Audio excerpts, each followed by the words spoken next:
Hello and welcome to SoulCast episode 5, the final podcast of the year. I am Dan Arai, as you already well know by now, and I'm joined by 3 illustrious guests, all of whom you should know by now, and I will let them introduce themselves. Hello, I am Party Wolf. I play for AXL. I super people with Evil Helic, and I stream on Twitch too. I'm Zubaz. I guess I'm a commentator now. I select Siegfried. I also stream on Twitch as well. And of course, you already know who Baddy is, so no introduction. Yeah, from him. pretty much. Yeah, I already know that guy. So, just before we start off, a big thank you to PW and Zubaz joining the podcast. We tried to get Okubo, but I guess we got maybe the 5th or 6th best thing, and I'm happy with that. Can't really complain. Yeah, love you guys. So, I guess I brought us down on the tier list. I'm sorry, Party Wolf. yeah, exactly. Okay. It's your fault. So, normally on the podcast we have a bit of a structure to what we talk about, but because it's kind of the last one of the year, we're just going to freeform it. Baddy and I think Zubaz might have a few things on their minds that they want to talk about, but we're just going to talk as if we were chatting in a room with a couple of beers. But first of all, what I just want to ask is, how is everybody feeling about Soul Calibur right now as a game? I think season 2 is way better than season 1, personally. I think Resist Impact and Soul Attack being in the game makes the game better, just because it disables less, hey, why would I not do this every single time options. Like, for example, the Siegfried bubble, the Azul Beyblade thing is like, I think that being in the game makes it so that it's not like, oh, I have to block this, and oh, I also lost for blocking because my guard stamina is also now in red, and I died. So I like that a lot, and I like that Soul Attack makes it so that, because like another thing about Soul Charges is that if you played a short range character in season 1, if you Soul Charge, you pretty much reset the position to their favored position. Oh yeah, even though your character did have buff moves. So it's like, yeah, you're buffed, but you had to get in range again to do it. Mm-hmm. And that's the hassle in itself. So I think both of those things being in the game are good for the game. 100% agreed. Yeah, I would pretty much agree with what Party Wolf said. I really like that those characters have those new options, and it allows for more counterplay. I mean, I guess as the one who was exploding all over the place as a Siegfried picker, it's nice that there is counterplay to it.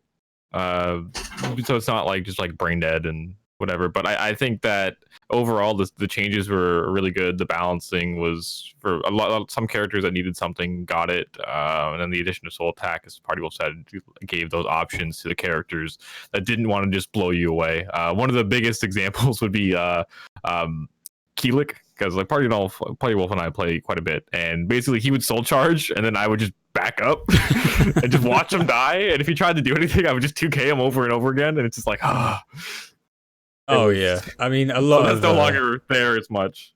Well, yeah, I think a lot of Killiks are now happy that they've got Soul Attack plus Pillars as well, just because it's a ranged option in Soul Charge that they don't have to then just run at people and 6 A plus B. Well, and it picks up off the hits on the ground, which you needed. I think RI adds just so much more depth to the game, especially just this one option to have opens up so many new possibilities and opportunities. We already saw that at NEC where IRM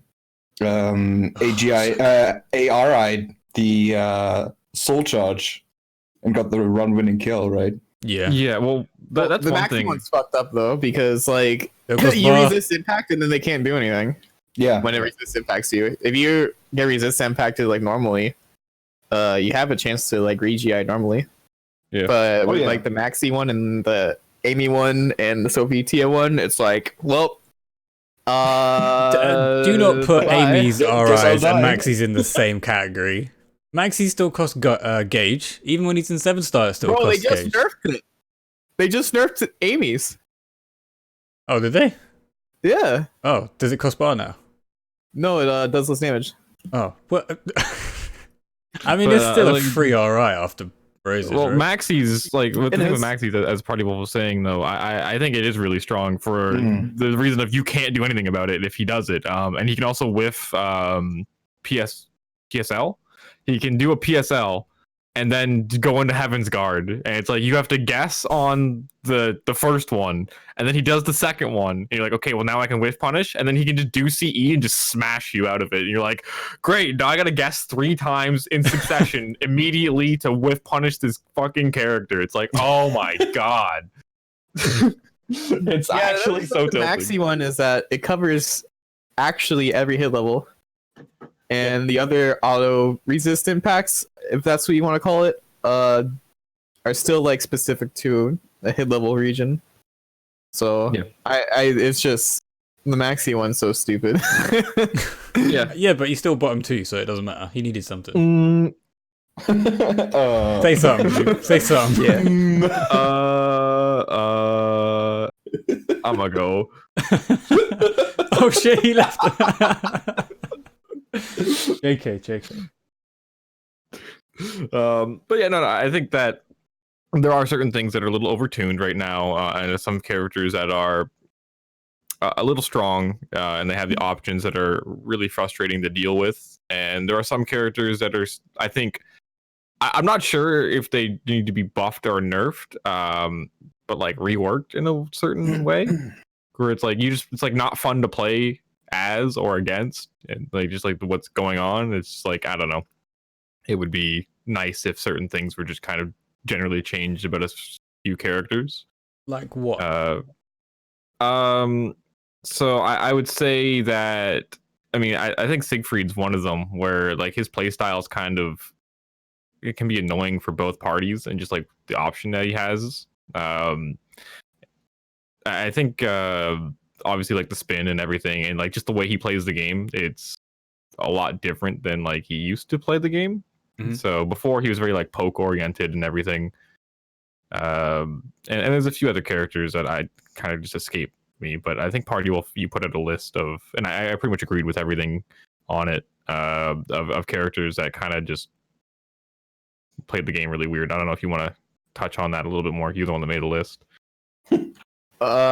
Sure. So Aswell is like, yeah, he got nerfed, but like,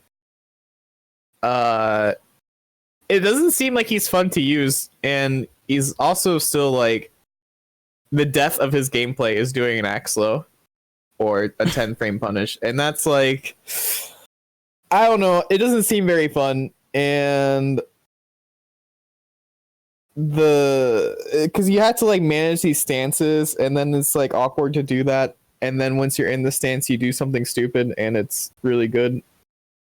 So it just seems like a weird character, because he seems like he has like, you're like operating like a broken down tank, and like, yeah, like you'll probably die if I get this thing to work, but like I have to like fucking repair all the wires and like make sure there's the steering fluid in my tank, and so that I can like make your life miserable. So I think his life's miserable and my life's miserable, and I would just like Yeah. the character to look different. Yeah, I kind of feel that. I talking to Blue God a little bit. I'm not sure how much. I won't go into too much detail on exactly everything he said. I'm not sure if he said it too much, but I know he's not exactly happy with where Azul is now, because I know he really enjoyed a lot of the more neutral and like aspects of Azul, kind of like with like the clash setups and everything. And since most of those are gone now, I think he kind of doesn't enjoy the character as much. And to the regard of what you were saying, Party Wolf. Yeah, well, that was like broken though. Yeah. Would you argue that like the community mainly asked for the axe mix-up to get nerfed, right? Would you argue that Project Soul did exactly the opposite, like bring him down on other things but left the axe mix-up intact? They pretty much touched everything but like that really annoying thing. Yeah. I think they just have to like remake him, like actually It's a remake him. complete rework. Yeah, I would agree. Yeah, like I think like if you're gonna ask me, I think he should have like they should make everything, all the stances moves, like not slower. Like everything should just be the same speed all the time, and then they just normalize everything and base it on that. Because like the slow speed thing is like so janky and stupid that it's like no one's gonna have fun with this thing. Because you have like 5 fast moves, right, in one stance, and then everything else is like horribly slow except for the jump moves. Yeah. And it's like I think if you just like base him to be almighty, like but then make the weapon arts to get the weapon arts, it's different. I think that'd be a lot cooler. Like maybe you do like 2 axe moves in a row or something, I don't know. To get axe low. So kind of similar, again, I use the word to Maxi's 7-star. So like you have to get stances to get full almighty. Cool. Yeah. Yeah. I think that would be cool. I like that. I mean, that's like, one of the most fun parts of Maxi for me, to be honest. Yeah, Maxi is cool. But yeah, I don't think Aswell's cool. Oh no, I don't think many people would disagree with that. Actually, I like his character design really much. I think it's great. I just don't like the play style. Yeah, like the character is really cool, and I think like I think just how strong he was and oppressive he was in season 1, kind of for a lot of people, probably myself included. It was like the character outside of the game is really cool and interesting, but he's so like just annoying, and I hate him in the game. Where you're like, I'm just like, yeah, like whatever, like I don't care that he's like cool and like says all these awesome funny things. It's just like I hate him so much. Yep. I kind of expanding on what Party Wolf was saying about a complete rework. I know people are going to hate me for saying this, but For Honor, right? They had this kind of Operation Health thing, like they did with Siege, and they reworked a bunch of their characters. And one of the characters that got the biggest rework was called the Kensei. He was like a massive sword dude. And now he is like the benchmark of balance in that game. He is incredibly balanced, but every other character just seems either OP or shit compared to him. And I kind of feel like they could do that with Aswell. It's like make him the benchmark of balance. Like give him okay neutral, give him some rushdown moves, give him some frame traps. Like just like a base level of balance so that every other character can be judged by that. And I kind of feel like that might be a good idea to do for Aswell. It's really hard to do something like that, in my opinion, in a fighting game. Right, it's impossible to have like a perfectly balanced game, right? No, of course. I think, or otherwise, it's like you're pretty much playing like the exact same character, right? And everyone's just playing Ryu. Everyone's a Shoto now. Deal with it. Right, everyone's just a Shoto. But I personally don't think I would like something like that. Like obviously, I think it would be nice if all characters were like good and viable, and I think that's kind of like what's the biggest drive, and have characters that aren't just like so overwhelmingly strong that even like the good characters are like considered bad. Yeah. Right. Because if you look at a character like Mitsurugi, I think that character is incredibly strong. Personally, I think he has so many great tools. His backstep's amazing. And then with Sureblade and everything, I think the character is incredibly good and one of the best characters in the game. But then you look at like a character like Mina. It's like, well, you put in less work. You could just like do these things that are super annoying. Break your guard in like two hits. It's like, oh well, Mitsurugi's really good and strong, and like a good player can really make Mitsurugi seem incredibly good. And then it's like, well, and then there's Mina. Yeah. Right. I'm totally on board with that. It's yeah, you know what, Mitsu is kind of there in terms of balance. Yeah, I mean, like, he has things that are really, like, good and strong, and you could probably say some of the things are, I don't know if overpowered are really what I would choose, but, like, powerful. Like, he's got some really powerful tools, and, like, that's okay as long as other characters have them. And, like, his powerful tools, a lot of it comes with you being good at the game as well. Yeah. Like, I can take away 3B lethal hit, though. God damn, that's so dumb. It does a lot. I like how that lethal hit didn't get touched for damage. It still does like 100. Yeah. Yeah, no, but I think if you look at play like skill, I think skill has a lot of talent, and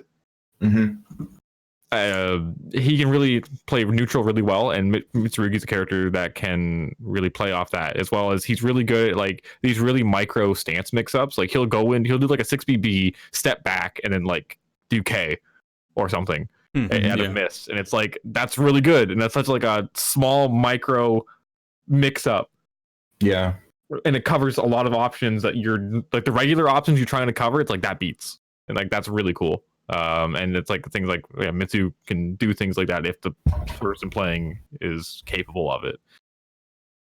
Yeah, for sure, 100% agree with that. So in terms of go on, Baddy.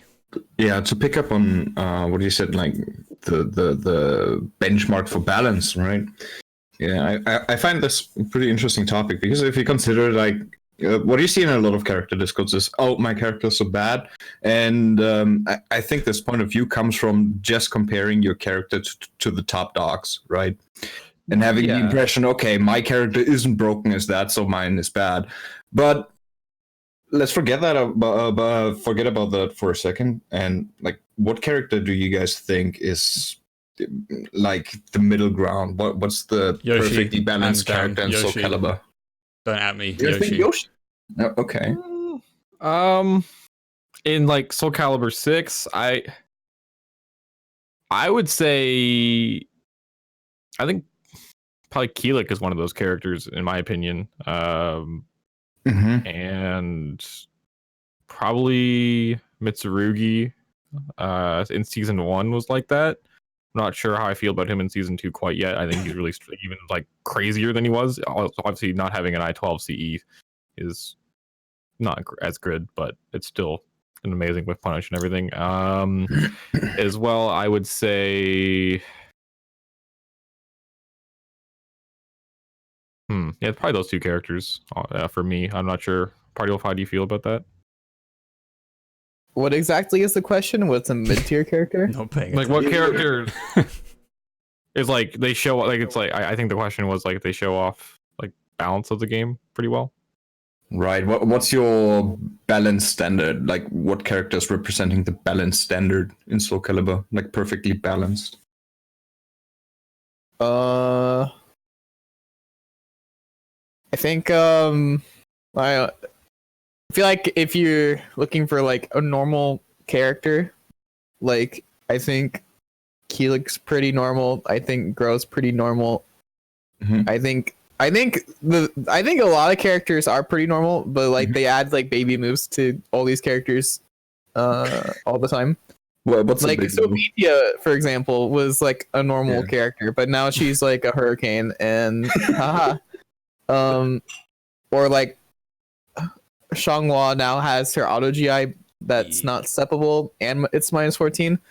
Like she was a pretty honest, not that good character, in my opinion, for a while. But I don't know, they just gave her some baby moves and then I don't know, stop giving characters baby moves. Yeah. What's the biggest baby move? The biggest baby move of that character, or in general of the entire cast? So that like new stuff that selecting Zazlamel, selecting Songmina, okay, the Siegfried bubble thing, the Dark Legacy. the Maxi resist impact is a baby move. Geralt, that whole character is a baby character. He's calling you out, guys. And then I don't know, Axel's pretty baby. But that's been baby since season 1 then. Yeah, like I mean, it's not a surprise. It's like I don't know, there's just baby moves. Yeah. And does it say an A6B? Oh yeah, that move. Oh, Cervantes A6B. Yeah. Oh yeah. Yeah. That is pretty sick. So yeah, well, the solution was not. I mean, I think they're starting to realize it, that people want their characters nerfed instead of making everyone baby, because like this last patch mostly nerfed things. But yeah, for like every the most character, part. instead of like, oh, look at all these red up arrows every single patch for like these top tier characters. It's like I think that it's better for like more blue arrows. I want to see more blue arrows happen. I agree. Yeah, I mean, I want more blue arrows for the top tiers, and I want to see blues and reds for the mids. I want to just see them like being even more balanced, and then the tops just not have the stupid shit. That's interesting that you mention it. Like with the Taki Discord, I have something planned now for the holidays. I mainly want to discuss with them like bugs and moves that are dead, like that don't add anything to the kit, right? That are just straight up unused. Because like there are better versions of it, like in every regard in it. So we want to compile a list and basically send that over. Not asking for buffs or anything, just like polish all right, the State of character. Siegfried lookers. Huh? All right. You guys don't remember the State of Siegfried? Oh, that was a time. Everybody does. That's why you got your buffs. Is it? Yeah, when you. Or did you? I mean, look. Something similar. This is what I remember Party Wolf saying. I think it was at the end of the World Invitational. Is that if everybody cries as much as the Siegfrieds did, maybe we'll get the same kind of buffs. Damn. Yeah, no, the point is not asking for buffs. That's exactly what it's about, right? I think like Taki is actually fine how she is right now. Yeah, she's great. It's not necessarily like I would imagine the character to play differently, but it's whatever. Yeah. But certain things like bugs you just want to have fixed, right? So just address this and get the character more polished instead, right? Yeah, I mean, like, I think every character has moves that just like don't really fit into like their general play style, right? Mm-hmm. And I guess it being like a 3D game, we have a lot more moves than like 2D games do. So there are a lot of like redundant moves that don't really serve that much of a purpose. I mean, on that, you know what? People are gonna say I'm dumb, but I would love it if Maxi just didn't have a fucking 3B launcher. If I wish 3B was just something else, because that move is so bad. I know you can cover it with an AGI, but launching just doesn't feel natural with Maxi. Like he's using nunchucks for God's sake. Yeah. Yeah, I don't know. I guess there is a lot of moves. Like I could name a bunch of moves off that don't really do anything at all, but that making those moves better isn't really. It's fine that your character has bad moves, right? I mean, Like, yeah, you're that's allowed to okay. have bad moves, but just moves that don't really fit him or fit the character. Yeah, I mean, again, every character has those. Yeah. So I don't think having these moves be it's like, oh yeah, this move's bad, this is why it's bad, and it needs to be better. It's like, well, if you have something else that just does the same thing in your kit, then just don't use that move. Yeah, exactly. But that's also why we want to get attention on it. Just like it's up to the developers if they want to change anything about it or not, right? Yeah. Or But sometimes we'll just like if they look at it and are like, yeah, well, we could actually do something different with that, right?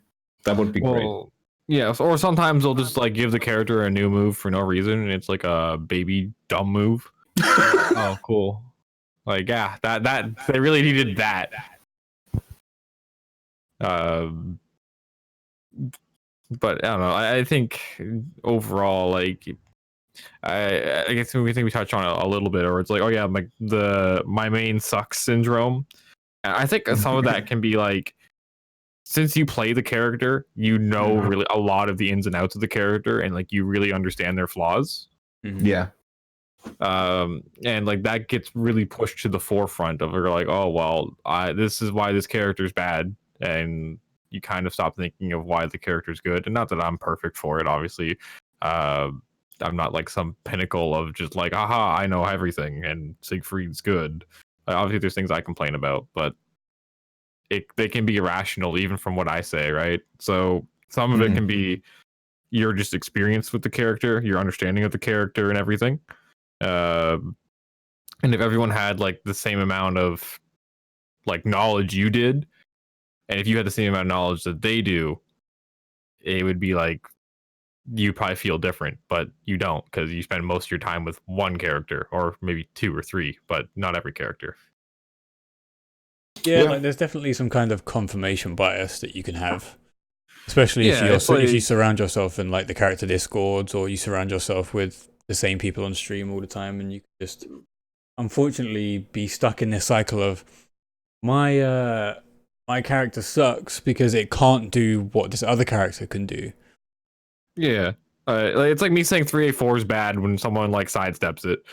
It's like the move's really good. They just like they sidestepped it. It's like, well, that doesn't mean 3A4 is a bad move, and it doesn't mean Siegfried's bad. It's just like, well, that's unfortunate. Yeah, exactly. Any moves that you want to remove or get given back from other games, Wolf? For Keelik? Yeah. Well, I mean, Keelik does have some moves that are like not worth using, but like the game I started with was competitively was 5, and I like Shiva's moves. Some of the Shiva moves I'm missing. Like I kind of miss like Shiva used to have like a lot of the Sung Mina moves, but also Keelik moves mainly. Like for example, you know Sung Mina's 3AA. That was a move. Actually, Keelik had that move too. Keelik had it in like SC2. That was his move. Yeah, I think Keelik had it in every game actually, except this one. Yeah. Or like there's some moves too, like his it looks like 4KK in this game. The second hit, the orbital looking kick, that's minus 2k also. He used to just be able to do that move normally. And I like that move. But it's in like the string, so I can't use it. Yeah. What's the most useless move for Keelik right now? Like the move that you just don't ever want to use? Well, there's 4A plus B, which is like this insanely solo. Yeah. He had when he pops Soul Charge, you have 2-2-A, which is really, really bad. Because not only is it low reactable, but you can still like interrupt the third hit on block. It actually makes no sense to me. Oh, that's the move where he does kind of like a spin on his back, right? Yeah, he like break dances. Yeah, I like the animation, but yeah, it's pretty dumb. It looks cool. Like I'm not saying it doesn't look cool, but it's like, man, I'm really never gonna use this seriously. And to an extent, 6-6-A also, just because you could just use 3AB instead. But I think that's just like goes back to the topic where like I have a move that just does the same thing but better. Yeah. I don't know. That's those are the ones that come to mind. Yeah, I mean Milo's is in the chat right now, so he can attest. He's saying 4A plus B. Oh yeah, his unblockable. Yeah, he has an unblockable that just sucks. Yeah, it was good when the game came out, but because it had a tech trap, like if you could do the ground stun C, and then if they came with right, it would realign with them. And then that was the first thing they nerfed. I mean, that's pretty dumb. Yeah, but I mean, but now the unblockable is useless. But like, because even like sometimes he'll just be standing completely still. Like, you go train mode and set that guy to like just not move, and it just won't hit him. It has one use now, which is if a Yoshi seppukus you and you don't die, you just do that and you hit him, guaranteed. I think even then, there's a chance it whiffs if you step too far. Oh wait, what? Really? Whatever. Yeah, I think so. Buff Keelik. Jesus. But I think that's something we see on a lot of characters, right? That they have some unblockables that they just can't utilize. Like they are slow. You can't trap into them. Yeah, but like, that's nothing new with Soul Calibur too. Yeah, and like some characters have like unblockables that are like amazing. And oh, you know what else pisses me off? So you know his A plus B, Keelik's A plus B? Yeah. It has a parry on it. Did you know that? Yeah. It's never useful because he hops over so slow that if you use like any string, he gets hit out of it anyways, out of the hop, and you float him. Or like sometimes there'll be a single hit move and he's hopping. He takes so damn slow to hop that the opponent is still at frame advantage even though he parried him. Is it parry on startup? You have to do the charged version. Like, so you have to do a partial charge for the parry to actually activate. Okay. But yeah, the parry is like complete garbage. Weird, yeah. Siegfried's unblockable is like actually so bad. It's like an I-60 hella vertical. Yeah, but you're playing Siegfried, so you know. I think I saw it on stream like a couple of days ago, and I was like, "Is that a new move?" I've hit it like I think in my entire year of playing this game, I've hit that unblockable like 2 times, and one of them was an accident. Beautiful. Like it accidentally came out, and the guy just froze up and didn't step, and then just got fucking smashed by an I-60. Yeah, like he put down the controller and just got fucking deleted by this thing. I was like, oh. Like, all right, we take those. Yeah, right. I mean, if someone's gonna sit there and just watch fire hit them, it's not anybody else's fault except them. Right, and it's like the most vertical too. The most vertical. Well, I mean, it has at least zero tracking. It has zero tracking. Yeah, like it literally just goes to like in the straight line, and that's it. But like it's fine. Like it's a useless move, and just don't use it. Yeah, I guess it's just there to like unblockable cancel. Thank God you can unblockable cancel it.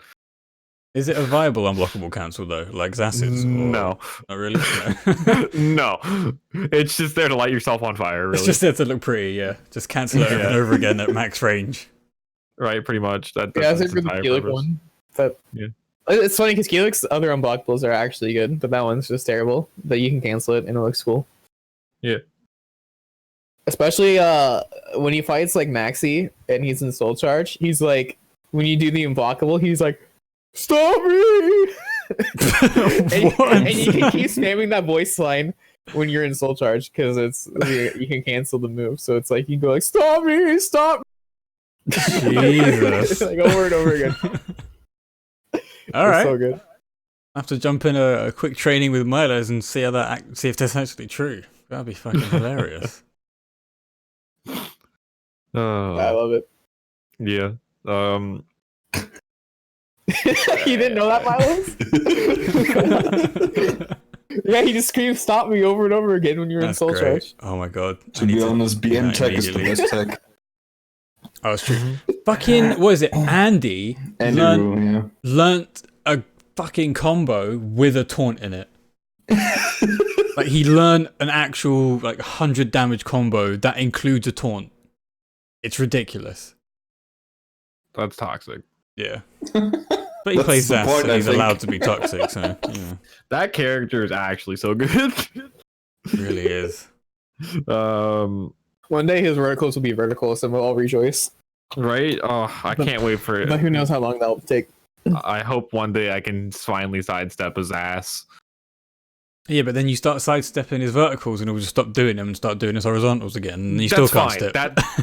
That's fine. At least I have an opportunity to step. Like if I get hit by a horizontal stepping, I'm like, all right, that's my bad. If I get hit by a vertical stepping, it's like, come on. God, I made the correct decision. Why am I getting punished? Yeah, it's true. And that's like one of the things about Soul Calibur in general. It's like it's a lot of like decision making, right? And I think that's one thing that can be really frustrating fighting these characters that have like these verticals, as I like to call them. Yeah, where it's like you made the correct decision and your reward was dying. Yeah, I mean the biggest one for me, one of the biggest ones is I can never remember Sieg stances. What was it? Base hold B, which is a break attack. Yeah, that shit will track you behind him if you step the right way. If you step the wrong way, it'll do that. It's interesting that you say that. Like, there's some moves of Killick that hit behind him as well, and it doesn't even look like it. I noticed that when I stalk her over Killick and get hit anyway. I got a clip for you. Oh god, a few other moves like that. Zaz has moves that will hit behind him. Ivy's full crouch 3B, like the follow up hit, literally hits 360 all the way around her. So if you try and whiff punish it too early and you're like 180 degrees like behind her, you'll get hit. If you're like 90 degrees beside her, you'll get hit. And ridiculous. sometimes like the hit, and it's like kind of wide if you're too. So like if you're like right beside her and you block to like just launch it, sometimes it'll like clip you and you get no punish. And it's just like, God damn it. You know what's hilarious as well is that they actually gave Yoshi a move specifically to hit behind him, and sometimes that still doesn't work either. Yeah, right? And it's like, oh, gotta love it. If I add a scene to this overlay you're giving me, Baddy, will it fuck up if I add just like a display capture scene? YOLO. I have no idea. Yeah, just give it a shot. I think I have to do display I think I know exactly what this voice clip sounds like. Oh god. And I've never seen it. This is not. Oh god, this is terrible. Alright, that shouldn't be there, that's why. Alright, we're gonna watch this clip.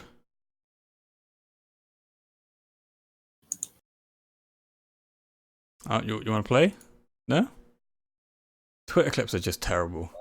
Yeah. Oh, there we go. Let's try that again. Oh, for God's sake, what is wrong with this? Twitter, please. Oh, the media. There we go. I think the full screen just breaks it normally. Milos and I also had a very interesting interaction. Oh yeah? What happened with you and Milo's? Yeah. I posted it in chat. Yeah, I think the full screen was messing up. The UB hits him on the side step. Lol. Okay. And then the low hits him out of the side step too. Uh-huh. Amazing. That is incredible. Was that... Like, that can't be a hitbox problem. Like, that has to be... Like, well, it has to be a hitbox problem plus our netcode, because, like... the game must have thought it wasn't actually him stepping, and he was still originally in his position. I don't know. And like he didn't get counter hit. I don't think so. No, I don't think so. I don't know. It's just what you were describing would be if there was a server in between. Yeah, this is peer to peer, so it doesn't work that way. Yeah, exactly. Lol. So I don't know. That's just things like that are very frustrating to deal with for sure. And some characters do that way more than others. Looking at Zas and Mina. I love that he just Sudokus himself after as well. Sudoku. What's this next one? Is you and Milo? Yeah. Am I down? Oh my god! It's making me download something, Baddy. What is this? You should be able to just play press. Yeah, but I want to show it. Show it on stream. Was an interesting interaction as well. I think it was mainly camera just messing up. That was realigning the character. Yeah. The camera does that a lot. It was really bad with Cervantes, but it does happen with other characters too. Where like you'll go for a wall combo and like, it'll randomly just like turn the camera, and it's like, well, time to drop the combo. Man, back when I was streaming, there was a camera mess up that really just made me so salty. That was playing against a Zhongba on the Astaroth stage, and what happened was the camera was going behind the pillars and really quickly blocking sight, right? And in that moment, I got grabbed, and when I saw it, it was too late. Lol. Yeah, it's just so frustrating when shit like this happens. Yeah. Also, like Astaroth's hitbox is like totally fucked up.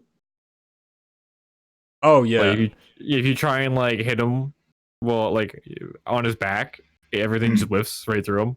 Like it's like he just doesn't have a hitbox at all when he's back turned. It's so weird.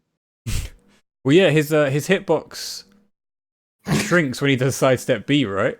Like his arms don't have a hitbox.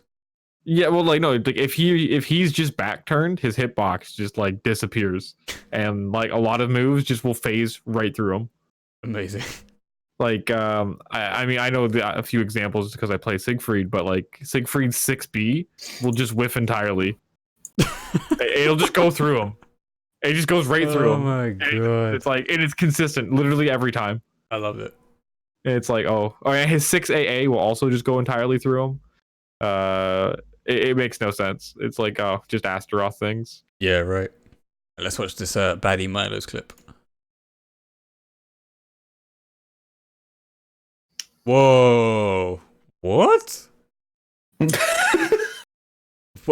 Okay. That is pure camera jank. What the fuck? Yeah, I guess because he was like also doing like the side. Yeah, phew. Yeah. I think You she hate turned to see around that. twice in that instance. Yes, she did. Yeah. We. You Wow. hate to see it. You really hate to see it. Oh. Love it. Oh, you're right. I was turning at the end again, wasn't I? Yeah. Yeah, you turn back into it. Yeah. Just no escape, man. Damn. Yeah, it looked like you tried to like dash under farther, and it just spun you back around. Like, all right, cool. What's the weirdest glitch you guys have had during the game? Like, just during general online gameplay? There's like so many, so it's like sometimes it's just hard to remember them all. Just part of Caliber, actually. Yeah. Just the experience. Most of it stems just from like weird things, like whiffing or random hitboxes just like colliding and hitting you, and you're like, oh, or camera angle switches, you're like, oh. Also, a lot of air hits actually make really weird interactions. Yeah. Oh man, there was this one glitch in season 1. So like if you were at the character select, you picked a character and it was not as well, you lost. What? It was a really weird. I don't know how to explain it, but it was like you pick a character, yeah, and then the other guy picks Aswell, and then your character just lost. Yeah. Aswell every time. That's the most hardcore foreshadowing I've ever heard. Dude, you know, it was like that. Caliber 6 was not in a good place. It's a lot better now. Oh yeah, for sure. It's actually, well, I guess we could talk about some things that just happened. We have a world tour that's happening. That's pretty sick. Hell yeah. And I think Evo Japan is the first event of the tour, and our boy is going to be Also, there. the only announced event of the tour so far, That's true. which is kind of annoying. I guess we kind of hope that Mix Up will be one as well. Like, I'm sure it will be. Yeah. I've heard rumors that we are getting like 5 major events for it. Who's we? As in Soul Calibur or the EU? The world tour. Okay, right. Yeah. Guaranteed 3 of them are going to be in America. Yeah, there'll probably be like 2 Asia, 1 Europe. There'll probably be like Evo Japan and probably like Seam. Oh, Seam for sure. Yeah. It has to be. And then I would So imagine both Evos, Seam, that would be 3. probably like Combo Breaker and then CEO maybe. You think? Combo Yeah. Breaker maybe. CEO definitely. Like, it has to be. But yeah, Alicia's going to be shipping our boy off to World Tour events, I guess. So what's interesting is that they said you can't really apply for being in a tournament. That wouldn't mean they reach out to tournament organizers, no? What do you mean you can't apply for it? Yeah, as far as I know, you can't apply for being a part of the World Tour. You get reached out to. What? Really? Yeah, it's managed. The people who are making the league they're like the stops and whatever. Is the same people who do Tekken World Tour. And yeah, they just pick the events that make the most sense for Namco. Okay. The Invitational was an official Bamco event, no? Yeah. That was Because I'm so planned by confused Bamco. because the website was was a literally Squarespace. Soul Calibur Invitational.squarespace.com. It didn't even have like an official domain name, and I was like, this seems shady.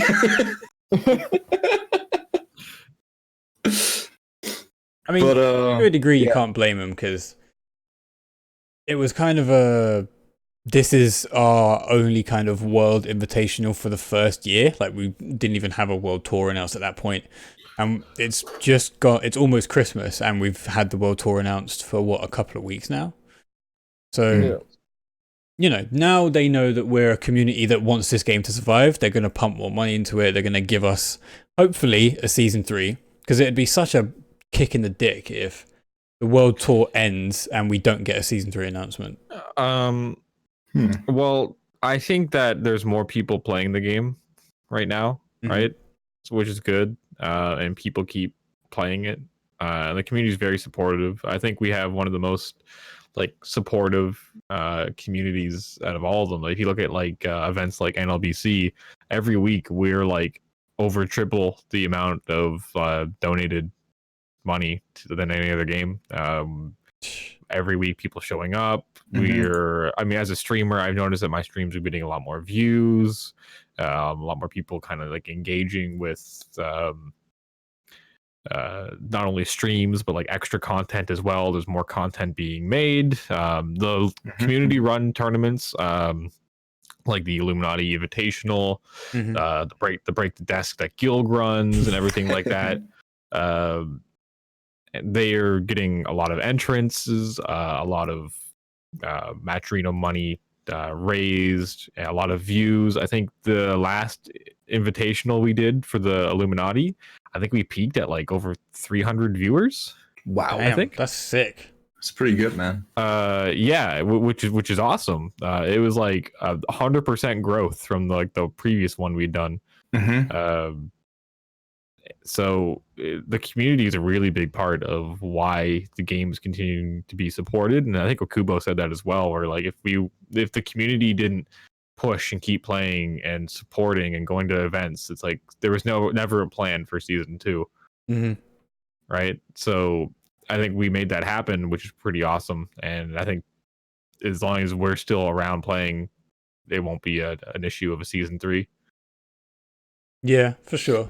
There's definitely a precedent now where if we just continue doing what we're doing, Bamco sees that it has at least an audience, that if they give us stuff, we will pay for it, and then they can fund the game with the money that they get from it. So hopefully it's not like it's going to be we're just giving people stuff to do and we're not getting it back. Like they're just making it back. Yeah, like obviously like there's like us like buying the game and like the DLC and everything. But a lot of it also is like going to events or watching events and everything like that, right? So if you're watching the event, even like on stream, like that view means a lot, because if a sponsor of the event is like they're going to look at the numbers, and if we have a lot of numbers watching, that's going to be more interest for them to stick around and sponsor another event. And it also has the potential to have other sponsors become more interested if they're approached. Right? Because I think one thing that some events do really well, like if you look like Combo Breaker and like CEO, is like it's not just a tournament, it's like a convention. Yeah. Right? Which one? Combo Breaker and like CEO. Combo Breaker is probably like the best example of it, where it's like it's not just a tournament. There's like artists and sponsor like booths for like sponsors to be at, and like these big massive billboards and signs that like, they have inside the venue. And then they reinvest like almost all the money that they make into like the next year. So they're not just reliant on sponsors. Like, I mean, they are, but like they can make it bigger and better for the next time, which I think is a really big step forward for the FGC. And I think it's something that a lot of events need to be considering. Like, obviously, like you profiting off it is like understandable, and like you should. But I think the reinvestment of a lot of it is what a lot of events aren't doing. And so it can really, like we're still, most of our events are still in like hotel ballrooms, right? And they're very small. There's a very small opportunity for like the extra stuff of like the artists being there, sponsors having booths. Like the events that do that, I think, are the most successful ones, and that's why I think you see Combo Breaker being such a big event, right? It's a newer one. It's a newer one, and it's really, really successful. I think that's one of the biggest reasons for it is they reinvest into themselves. Yeah. And therefore reinvesting into the community. And that's really good. And I think Soul Calibur community does that really well, where like we reinvest into ourselves. So that's something that I was thinking about when I listened to Kick the Router episode 8, I believe it was, with Ben with Weiss. Yeah. You guys were talking about locals and how you prefer like going over to someone's house and just play them without like asking for money or something like that, right? Yeah. Instead of going to a local. But on the other hand, I was thinking to myself, yeah, I get that, and I feel the same way. But on the other hand, being able to invest into a local also has its benefits, right? Like if a local makes money and reinvests it in itself, it can grow, right? Yeah, I agree totally. I think it's just some of the fault in that can be the local and how it's ran sometimes, where they don't reinvest, or they don't they won't, like, they won't expand, put money into the players and stuff, right? So one thing, I'm not sure how common this is and what events this happens at. I'm not going to say any names or anything, but some events where it's like the venue, like venues have like a fee, right? And that's why you have a venue fee usually, and like it has to pay for everything. Now some venues have a thing where they'll have like food, like if it's like a bar, for example, a lot of them will actually, if you have enough people and you make enough of a tab, they'll waive the venue fee for the TO. Oh, okay. Right. But some may not put that money back into the players and just pocket it, which is fine. Right. You're allowed to do that. But that can put like, it can make it seem like not worth it to the players. Yeah, exactly. Right. It just makes it seem like you're in it for the money and not really for the community aspect and growing the scene. Yeah. And I think that's one thing that can kind of make it not fun for some of the new players as well, is like, it could be the mindset, and maybe every community is different and every local is different. But if you go to a local and like you just pay $20 and get fucking stomped, and then no one talks to you, it's like, well, probably won't come back, right? And I think if you're going to a local with the intention of profiting, I don't think that's necessarily the best mindset for it either. No. Yeah. Especially in the FGC.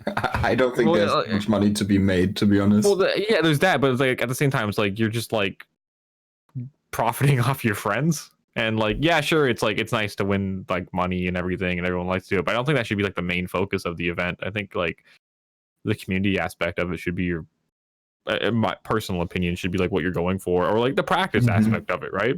Yeah. Like if you're a top player and like you're going to a local scene, it's like you're going there to get that offline practice. But like the people that maybe aren't winning every time, it's like they're going there to learn and play with a really good player.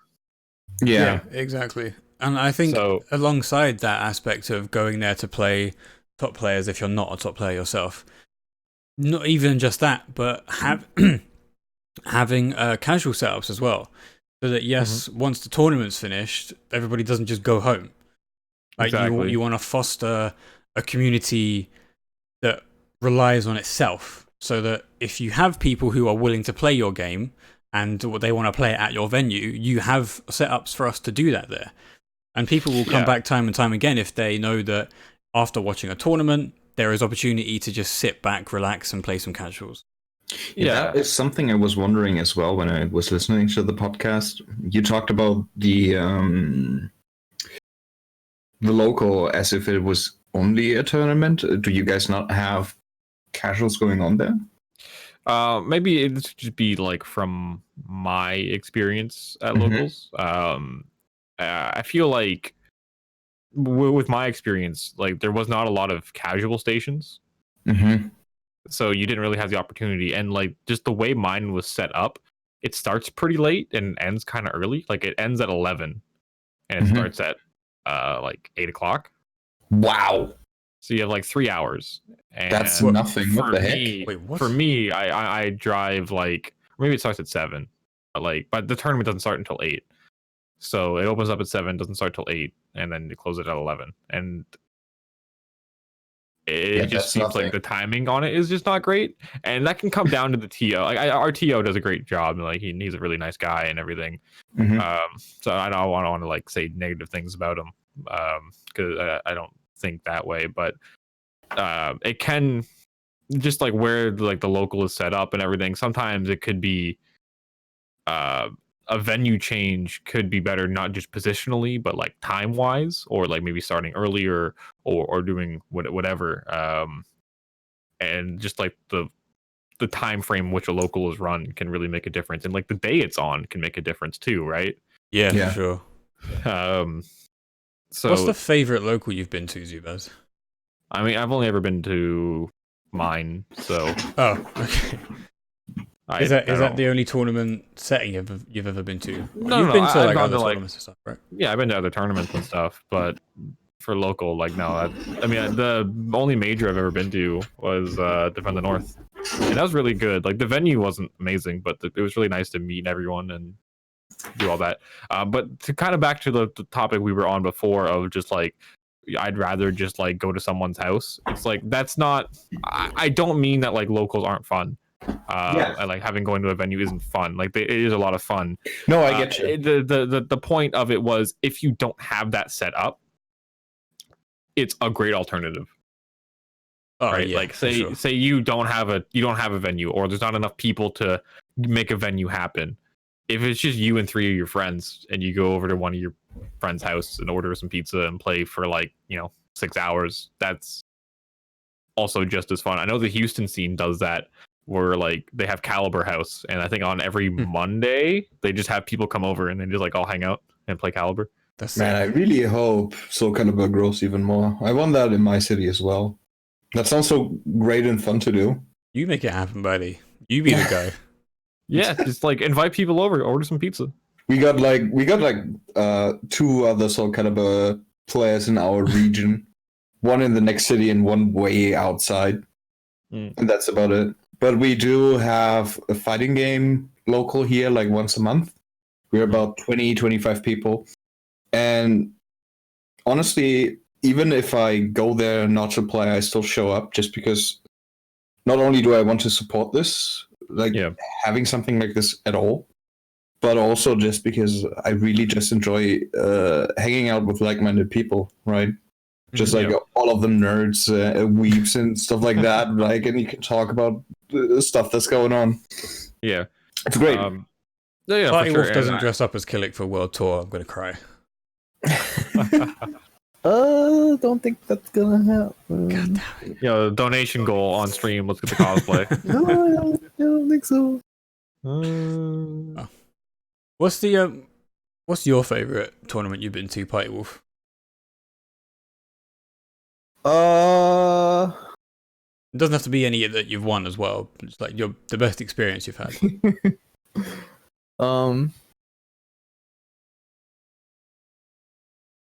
Yeah, LCQ was pretty fun. But I don't know, like a lot of them are fun. Yeah, I want your most fun. Alienate the rest of them.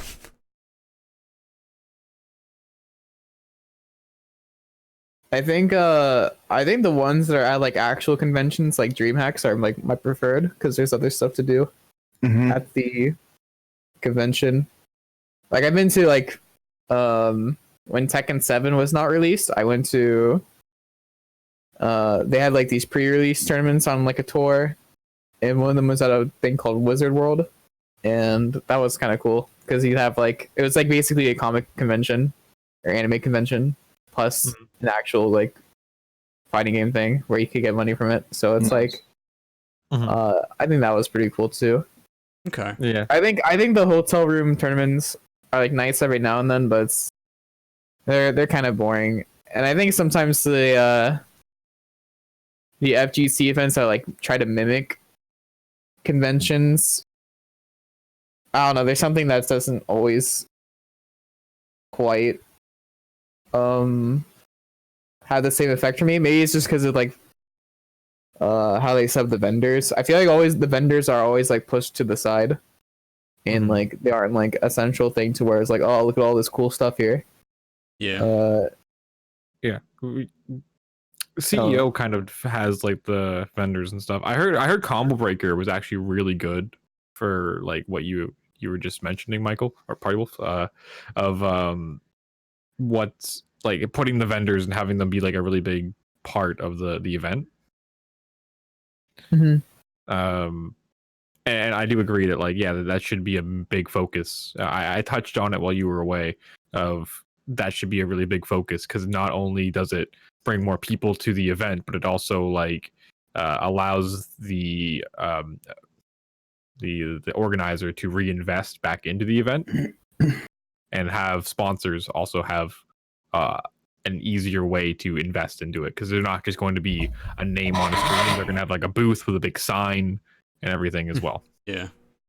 Speaking of events, sign up for the mix-up 18th to 19th of April in 2020 in Lyon in France.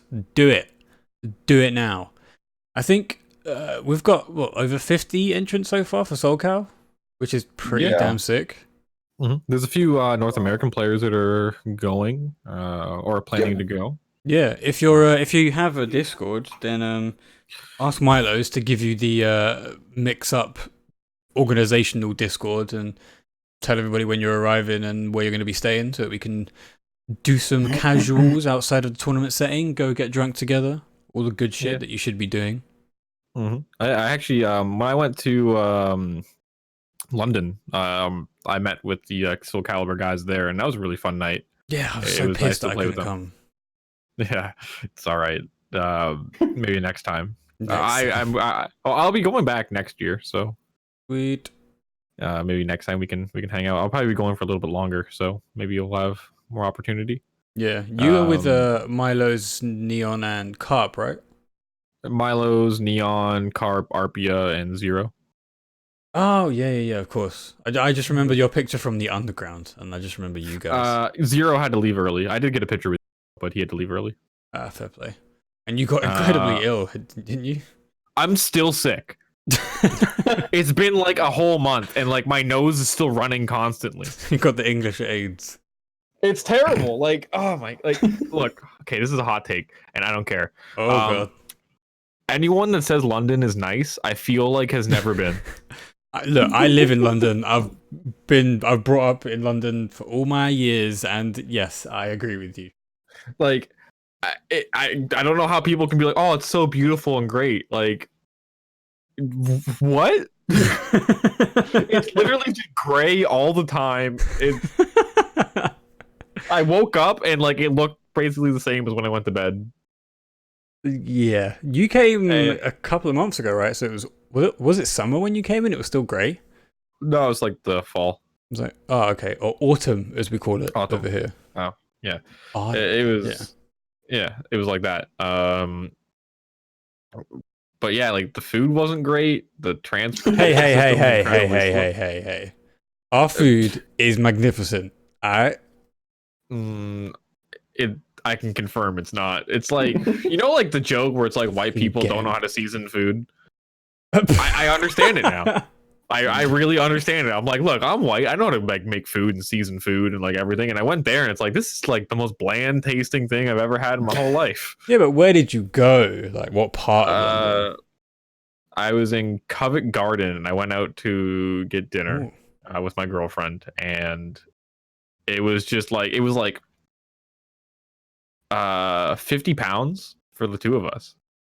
I mean, Covent Garden is like central London, so it's pretty expensive. And it was just not good. That sucks, dude. Man, next time you come, I'll take you to the good places. And what his girlfriend said as well, and he was like, "Well, that's not it, man." we just went to like this random place. We're like, "Oh, it's got good reviews. Let's go." And then like, it just I don't understand it. Like it wasn't. They're like, "Oh yeah, fish and chips, so good. Like it's like the place to go." London. I went there. I'm like, we have this is way better in Canada. I just assume all the places in London are like on the same quality as like the restaurant from the Sweeney Todd movie, where like they kill the people and then bake them. Is that why you've never been here? Everyone's like, "What's that smell?" But I can't stop going here because there's something else to eat. Jesus. That's what I envision. This Party Wolf's hot take on London. Yeah, but yeah, no, it's like people will be like, "Oh, it's so beautiful," and like I want to go, and it's like, "Ah, yeah, you've never been." To be fair, if it's night and you're in like the top floor of a skyscraper, the city of London looks amazing. But apart from that, it's not great. If you can see it through all the fog. I mean, also, yeah, it's a pretty disgusting city too. So, but still, hold events here, please, because there's more of us here, so that'd be great. Yeah, and we just have make big sure you halls. wash your hands. Oh god, You'll get sick. You know what?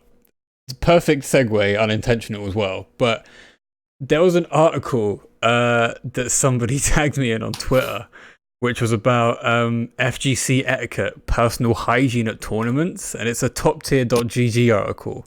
And I haven't read it yet, but apparently it's pretty brutal in its commentary. I'm going to put it in the chat.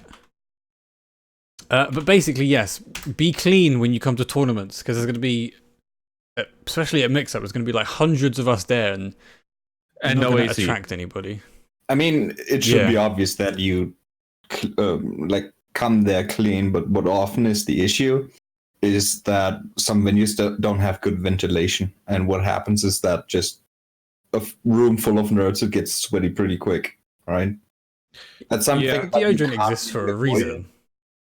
What do you? We're not Smash players.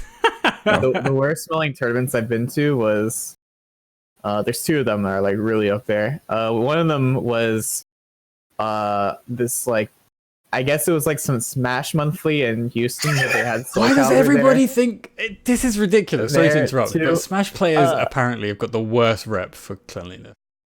Yeah, and like one of the rooms had like only Smash games, and you go in there and you immediately want to run out the room because of how like it actually smells awful. Like you could tell like people were like smelled like shit. Yeah, it's like it was public transportation in the room. Was there like and the other terrible smelling tournament I've been to is CEO Taku. That place, anime players are no saints either. Because I had to like when I was at CEO Taku, I had to spray myself 5 times with my deodorant because of how bad it was. Like Jesus. Ugh. Yeah, I think that hygiene is very important when you go to events. I used to actually be I actually used to play Smash and go to like tournaments for that actually, and it's not untrue. That is it the stereotype. Is it maybe just that this game just gets you super sweaty, or is it really I think it's hygiene just like issue? It's like a hygiene issue. There's like it's a smell, and I will describe the smell if you would like. I think I'm pretty accurate with it.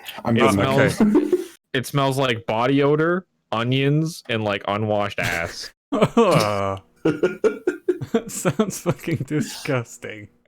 Yeah. I think I read something about a Smash player purposefully shitting himself. What? Yeah, I think there was something about it. Like he tried to win the set. I think what happened is he had to poop in the middle of his match, and he was like, "I can't hold this," and so he pooped, and then he played the rest of the set while he had poop in his pants. I think that was it. Yeah. Look, I'll DQ myself out the tournament before I do that. Like, yeah, that's why you're not skill, man. Like, that's his trick. Skill would just commit. Skill would just commit. Damn. Are you telling me Skill only won the invitational because he shit his pants? Is that what you're trying to tell me? Oh my god. I mean, it shows your dedication, doesn't it? He was out there for a long time as well. Does it? You know what? If you shit yourself to win, right? And to improve. Yeah, they actually there was actually I don't know if I should name names, but there was actually a player who had to use the bathroom where they just didn't let him go. He's like, I need to go to the bathroom before like the set starts. And like, no, you can't. I think we all know about this. Oh, did we? Okay, yeah. So yeah, he had to go to the bathroom so badly, and they didn't let him go. And it's like, oh, that's terrible. Like, All right. It might have just been because of how tight they were on time. Also, But, someone may could have have let him been take a piss. someone may have been in the bathroom after said person lost the match, with another Singaporean player, listening to them yell while he's urinating in the urinal. Damn. He's like, "Fuck! I should have won. They wouldn't let me pee." And he just kept ranting while taking a piss in the urinal. Damn. Okay. Oh, classic. So moving swiftly on. I'm just looking at the sign-ups for Soul Calibur. It's looking pretty good so far. Mhm. For mix-up. I think Yeah. what is the Evo Japan at? I think they're at like what 500. Oh yeah, I think Yeah, Eva Japan have got mad people. Yep. Yeah, that's pretty awesome that there's that many people going to that event. You know, it really shows the support for the game even after a year being released. Wasn't I think last Japan 180? I think so. Yeah, they've over doubled it. Hopefully they release Haomaru during Eva. They'll probably post something for Haramaru or something. Yeah. I think one thing that we should really credit to is like I guess like the devs, and they're actually like they are listening to what we say, and they're finally nerfing characters, which is nice. Mhm. With like the things that we want, and like if you look at what was it 1.13 when they nerfed GI into the ground, and like everyone hated it, and they fixed it in like a month. Yeah. Because that would have killed the game if they kept that, because that was just the worst. I'm still not convinced if it's a good idea to listen to the community or not. Sometimes I'm like, why are they not doing anything? Why are they not listening? And then you read some controversial opinion on Twitter and you're like, I get it. I think it's like who you listen to, right? And like, yeah. Because if you like listen to someone who's like, oh yeah, like this character is unbeatable, and it's like they're so cheap, does so much damage, like okay, you don't listen to that person because their opinion is just like from a place of no investment. Yeah, exactly. Right. Whereas if like a bunch of like the best players in the world are like, hey, this is a problem and this is why, it's different. It's not just like. Which is also weird because, like, just going back to the Aswell point, is that the most annoying thing was the Axlo 3B mix-up, and they did everything but change that except for the damage. Yeah, that was weird. I don't know why they kept that. Yeah, just seems a bit weird. Yeah, it's weird. Like that's the thing that they kept about the character. But I mean, like, hey, he's nerfed, so that's at least nice. Yeah, right. Exactly. What do we think about the latest patch? And apparently, look, I haven't fought a 2B online in the past couple of days since the patch dropped, so I don't know. But has she really been nerfed into the ground that much? So no. No. Right. Like, I think people overreact to changes. Like, you have to play her a little bit differently, possibly. But to say that the character is just unwinnable, like just can't win, so terrible, like I don't think that's true, right? Yeah.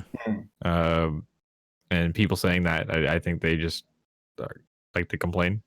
But what is it about her that they changed that people are just saying that she's garbage now? I think her AGS no longer like some of her entrances into AGS aren't like plus anymore, or like as plus, so you can like interrupt them. You mean it's just 6BB. 6BB is more interruptible. Yeah, which is fine. Like that's allowed. Yeah, trade if you do AGSA immediately, it trades to a 16 instead of 12. Oh wow, really? Mm-hmm. So I remember the good old days of being able to GI the second hit of 6BB on block, and then they changed that real fucking quick. Days. So good days. And I mean, I guess this is kind of a good alternative because at least you can trade now. Well, she can still just 6BB. she can still do 4 like AGS 4, right? Yeah. So you can do that, and it's just like she still has options. Just the AGSA isn't free. Yeah. So is that on block? To be broken. Yeah, Yeah, on block. On block. Oh, so on block. no. So on hit, you're Okay, still. so how is that bad though? Like That's- most stances are only good on hit, right? That's like the point of like that's not the character's not dead. You just But they have to, definitely like, nerfed the AGS AA. It's -4 on hit now, which is kind of rough. Yeah. And you then can roll the aerial BB thing. Oh, what? yeah, it's harder for her to blunder you with the AGS low because it's more linear on grounded opponents. Ah, okay. And So more fair. Okay. yep, and the new move AGS 2A, which is the projectile thing with the LGI. Mm-hmm. That's -12 now. Oh, thank fuck. Okay, yeah. Feels not But the- no I-12. But the For nightmare AGSB players. pickup has been changed It's like on season 2 patch now. Like that was before this patch, no? No, so this is 2.02. We're talking Yeah. about, yeah. Yeah, but I thought the AGSB change was on the season 2 patch already. No. No? No. No. All right. That's why the 2B players are crying. Boo fucking who. Right. Oh no. You can't not Uh, play neutral as much now. Oh, what a shame. I mean, hey. Was that really Nooch? That's what I'm saying. Yeah. You have to play a bit more. Sidestep B plus K now. Got to do that more. Dang. Imagine not just being able to just walk up to your opponent, do a move on block, and then now they're in a 50-50. Damn. Damn, son. Anyway, yeah. Moving on. What are some of your predictions for the last 2 characters for season 2? Setsuka's the easy one, and then Yeah. I want Lizard Man. Yeah, but Lizard Man or Eon? Aeon. Aeon, right? Okay, yeah. You want Angel Like, Wings give him and the Fire Lizard Breath and double axes. Get in the Lizard Crawl stance. Aeon with Lizard Crawl stance. I think Setsuka's like the obvious one. Everyone wants her in the game. Everybody says that. Okay, let me just interrupt. Everybody says it, but she's not even been revealed yet, and I'm so confused as to why Hilda was first. I think everyone is. To be honest. Sorry, please carry on. I just had to say that. Yeah, I think Setsuka's like, like it's pretty obvious that she's gonna come back. And as for the other one, I think it's probably gonna be Huang. But not that I necessarily want that character back, but it'll probably be him or Aeon. I'd like to see Aeon back. Well, not Yun Sung, the Like better it. version of I like- Huang. I never played that character. Oh, fair enough. I say Huang because he already has like a redesign. Yeah, he's in story. I know. Yeah, so it makes sense that Mhm. he would appear before Yunsung. And Aeon, I would just like to see. So he was kind of cool. Yeah, I mean, Aeon would kind of be I say a bit of a breath of fresh air, but he'd be like one of the most ridiculous characters in the game, which I kind of think this game needs more of. And I mean ridiculous in terms of design, not like gameplay. The only character we've got really is Yoshi. Yeah, I mean, I think it'd be cool to have him back because he was like one of the more like he was pretty unique, right? Like giant fucking reptile, and then reptile can have his main back. Yeah. And that's probably what I would say. Yeah. It'll probably be Huang, but I would like to see Aeon. To be fair, I'm happy if they give me Setsuka and not Yun, because, you know, I'm a big Yun guy. He's basically Maxi with the sword in terms of personality, uses a lot of kicks, has his own unique playstyle aside from X, which is kind of the problem with Huang from the earlier games. But then, you know, we need to see how Haomaru pans out. Because people are saying, no, shut up. Because Haomaru was around before Mitsu. He is the original. Mitsu. No, it's Mitsu. Mitsu is how to. Don't at me. I'm excited, alright? How is actually Mitsu 3 because Arthur is Mitsu 2. God. That's Mitsu 3. Disgusting. Mitsu 3. I hate both of you right now. But yeah, I'm excited for Haomaru. I'm excited. You can't dampen this spirit. I can't wait for him to have an I-12 CE. I hope he doesn't. I fucking hate that aspect about. Yeah, well, X. I mean, like in his game, he has like the CE or fastest like super in the game, doesn't he? Not in the most recent one. I mean, they're all pretty much same on startup. They're all fucking like I3. yeah, super quick. Yeah, they're like 4, Yeah, I 1, think 2, his 3, is- 6, 4 inputs or whatever in Samurai Showdown. Yeah, I know his is like a 3-frame super in Samurai Showdown. Yeah. To be honest, his moves in Samsho, I kind of hope he has, especially his supers, like the Isen thing, which is the super activation that uses the entire bar, and then there's like the ultimate super, which takes off like 80% of your health. I want the animations. I don't want the damage. Yeah, I can't wait for him to fucking heavy slash me into super and just fucking kill me. Thanks. You can't heavy slash into super, and you'd know that if you played the game. I don't care. Yeah. Like, I can't wait. It's gonna be. He's probably gonna have an I-12 CE because, you know, the game. Maybe his movement will suck because that's kind of like a thing with the game. It's like slow. So I mean, it's all neutral in Samurai Showdown, so you know, maybe he won't have a great back step, but he'll have a great forward step. who knows? Maybe. Yeah. And maybe he'll have like a no sword stance because that's like a thing in the game, right? Yeah, weapon flipping.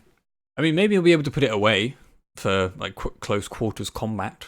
Yeah, like a stance thing where it's like he puts the sword away. Mm-hmm. I mean, Yoshi has that was a in thing. Tekken, so yeah, it wouldn't be unheard of in a 3D game. I mean, if that was a thing, I would prefer to see Darly Dagger, to be honest, because No. Meme Punch is so great. Darly's stupid. She's like one of the only characters in a Samsho game to have a proper cross-up, and it fucking sucks. Anyway, this isn't the time for me to complain about Samurai Showdown. Yeah. But yeah, like I think that like I'm not necessarily excited for Haramaru. I know some people might be, but if you would have asked me what guest character would I have wanted in season 2, I would have never chosen Haramaru. But Well, no, I would have Fair. chosen different characters over Halmaru as well. Since we're on the topic, who would you have had? fucking Nero. Yes! Oh my fucking god, thank you. Somebody else who shares my sentiment about the DMC bros. Give me any one of them and I'm happy. I would like to see Nero. I like Nero a lot in DMC 5. I didn't really like him in 4, but in 5 I really liked him. Oh, he's a whiny bitch. Yeah, in 5 he's pretty cool. Badass. All What about you, Party Wolf? Sephiroth. Yeah, that'd be cool too. Okay. Not Cloud? No. I would have Zach Fair would have been lit. Zach was Sephiroth. sick, yeah. Raiden from Metal Gear Rising. MGR, yes. Are we the same person? Yeah. Dude, Grove's already in the game. What are you talking about? No. That's like the same shit. His weapon, his blade is not a tool of justice. It's just a weapon. Yeah, right. He also doesn't have an exosuit. All right. Learn your lore, Party Wolf. I played the game. It's the same character. I would have liked. Banned. Yeah, I think if I would have been able to choose anyone, I probably would have been like Nero for sure. Because I think Dante would have been cool as well, but I think Nero is just like, I don't know, less projectile-y. Yeah, I also think that he could have had a Brave Edge mechanic as well, because he's got the Rev. And his Soul Charge could be, obviously, It Devil probably would have Trigger. been like a just frame thing where like certain moves had like a just frame rev. And like, That's actually a sick idea, you know? Yeah, because Yeah, that was what it was, right? In 4 and 5, you basically had to just frame the L2 button. yeah, like right as it hit. So like you would do like these just frame like meter gains or something, or like it would give him like a install type mechanic, Yes. right? Like that Nero would for have been kind of season cool, 3, please. right? What about you? And I Baddy? would have played the shit out of that character. Yeah, same. Badimus, what about you? Yeah, we talked about this already, but I'm sure it wouldn't happen for season 2. Maybe season 3. I want Biken Man. Oh, I just think she would be a crazy addition. Also, I had just a weird thought crossing my mind. This is not an idea that's actually going to be in the game, right? But wouldn't that be absolutely nuts if RE was like entering a DDR segment? Oh my god, no. Never Yeah, that's never kind of Shitty Naruto game. But yeah, I would definitely like if I could have chosen like had to talk to another company, like it was just like whatever character I wanted, I would have picked Nero for sure. I think it would have been cool. Oh, like his like install thing. You know how like it's his rev meter. It's like he his rev charge. powers up. Yeah, he like powers up certain moves. Like that'd be kind of cool. Mm-hmm. Or like maybe he gets like a combo extension or something. That would have been nice. I'm also kind of on board with what Wish was saying with Lady. I think Lady would have been quite sick as well. Like just pure ranged. That I don't know. That I would have been garbage. That would have been terrible. Like I don't know. It should be like a weapon focused fighter. Mm-hmm. Yeah, right. She's got what's it fucking called? A Kalina Ann. She's got the blade on the other end of it. Just use that. All right, I'm gonna need you to stop. Rude. But yeah, no, that I think it'll be. I'm looking forward to the new characters. I'm interested to see how Harmaru plays at this point. And yeah, I think season 2 they're really active with what they're doing. There's a lot of things that are happening, world tour, everything like that, which is gonna be pretty cool. I'm excited to travel to more events this coming year. Yes. I'm gonna be trying to do commentary at as many events that I can, and I'm gonna try and do actually one in January. So hopefully I get that. Nice. What is it? I'm gonna try and get commentary for Frosty Faustings. Oh, sick! Awesome. Yeah. So we'll see how that goes. Hopefully I get it, and if I do, then you guys will see me there. Sweet. Looking forward to that. Can we help out with shilling for you somehow? Sure. Yeah, I'm always like, I just want you to see you on commentary. I think yours is pretty good. Oh, thank you. Yeah, no, if you guys want to, I mean, like, I guess, like, I'm not sure how exactly, but like, if they're like posting for like events and you want me to go, you could always just tweet at them and be like, hey, you should consider Zubaz for Soul Calibur commentary. Yeah. Right? Like, I think the community can play a big part in it. It's like, oh yeah, we want to see this person. So yeah.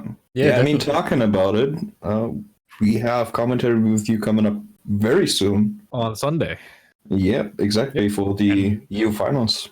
And tonight, actually, I am also doing commentary for the Illuminati Institution. So that'll be fun. Oh, is it another one already? Well, we do the institutions are weekly. Right. We didn't do it last week because we had some personal things come up. So we decided just to call it off. And then the invitational, we already did it this month, I think. It was like really early on. And we're going to do it next month, sometime in January. So that'll be kind of nice. I'm not sure how much I can talk about it yet because we're doing a couple new things. So I'm not gonna say exactly what's going on with it, but there's some new things that are gonna be pretty cool. So look forward to an announcement on that. And yeah, like there's a lot of really awesome things that the community's putting out. So there's a lot of online tournaments happening, a lot of online events. The support from the community is awesome.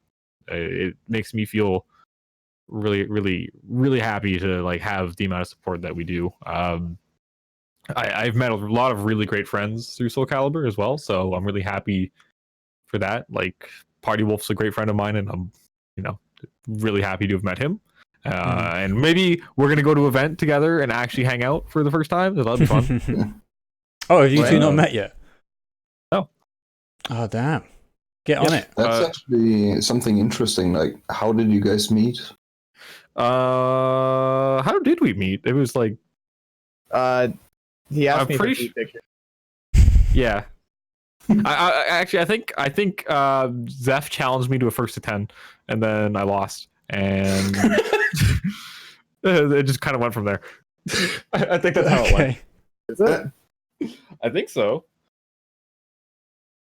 Well, it's not a glamorous story, but it is a story, I guess. And then, like, I think Apex Legends came out, and then we started playing Apex Legends. Oh, God. Really? Okay, that makes more sense now. Yeah. The pure top. So how did you guys come around and making Kick the Router then? I decided to do a podcast, and then I had Party Wolf as a guest, and then he was like, the conversation came up like, well, why don't you just come on every week as like a co-host? And he's like, I was like, yeah, it's a great idea. But the original idea was just I wanted to do a podcast, which we should probably plan another episode soon. New year, new season. Really right? Yeah. So I wanted to do I just wanted to do a podcast because it was like something that was not really around for Soul Calibur. And Kick the Router, which is kind of a funny name because it's like online. It is a great name, to be fair. Right? So, like, when you're playing someone, it gets really laggy and your combo drops. It's like they kick the router. Yeah, exactly. I mean, just kind of on that point is that I have a lot of fun doing these podcasts, and I hope the people who watch them enjoy them as well. So next year, I want to try and do more of them, but maybe with a bit more technical advancements so that we can make it a bit more visually appealing. Yeah, if you want some help, like with how I run like the webcams, I can give you some advice after on how I do it. It's like really complicated and it's not like the most ideal. But I'm not sure of a better way, but it works for how we do it. I tried to make it like work in like a different way and it just didn't really work that well. Yeah, I mean the webcams are a great aspect of podcasting, but mostly I meant something else, like in the background. Like gameplay in the background. Yeah, like gameplay or something, or I don't know, like have an artist speed drawing video playing in the background or something. Yeah, that's something I kind of wanted in the background, just to like have something happening in the background, so it's not just like a screen. Yeah, with nothing on it. Just listen. Right? I don't know. Like for me personally, like whenever I watch podcasts, I generally watch like them on YouTube when they have like the video happening as well. Because like I don't know, something just that's how I like to experience podcasts. So I kind of wanted ours to kind of replicate that a little bit. No, I totally get it. I think for this one, I just wanted to see how people responded to a static image and just our beautiful voices. And then obviously if it was like, if there were VODs, people could just listen to it without having to actually watch something. But if it was something that other people wanted, like have a bit more interaction so that there was stuff on the screen, I'm totally up for that as well. Well, I don't know, you guys, I know you guys do the, is it you, Baddy, that does them for like the online tournaments you do, like the outlines of the characters? Yeah. Like you kind of just like have that going and like kind of like transition through a few of them because those are really cool. You like those look amazing. I don't know how you did them, but they look so good. Yeah, I agree. Thanks, man. Yeah, you couldn't put that amount of effort into the podcast though, but yeah, you know. I was considering them for the podcast, but I was like, they don't really fit what the podcast is about. At least from what I thought What's about. What's the podcast about? Talking. About talking, pretty much. Pretty much. Like at first, the whole point was to get to know a few of the Soul Calibur community members a bit more. So we asked them a bunch of questions about their history and all that kind of stuff. And then it turned into more of a freeform thing when we had Milo's and Neon on. And then for the previous one, we had Kayane on. That was more of a conversational thing, which is great.